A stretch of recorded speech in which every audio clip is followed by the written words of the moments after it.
সুমন্ত পাশ ফিরে বলল, সুধাময়ের মা ছাড়লেন না, জোর করে ওদের সঙ্গে খিচুড়ি, বেগুনি, ডিম ভাজা খাইয়ে দিলেন। ও, তাহলে তো আজ তোর মজার দিন গেল। শুনলে তো, শ্রীমন্ত বলে উঠল, বন্ধুর বাড়ি খিচুড়ি, বেগুনি, ডিম ভাজা।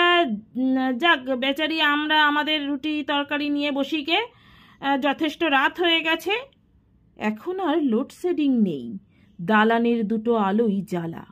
খাবার টেবিলের সামনে দেওয়ালে শ্রীমন্তর মার যে মস্ত ফটোখানা টাঙানো রয়েছে তার উপর আলো এসে পড়েছে। খেতে বসে শ্রীমন্ত যথা নিয়মে আগে সেই ছবির দিকে নীরব প্রণামের ভঙ্গিতে একটু চোখ ফেলে খাবারে হাত দেয়। আর কেন কে জানে সেই মুহূর্তে ভয়ানক একটা জ্বালায় সুজাতার ভেতরটা তোলপাড় করে দু ঝলক গরম জল এসে যায় দু চোখের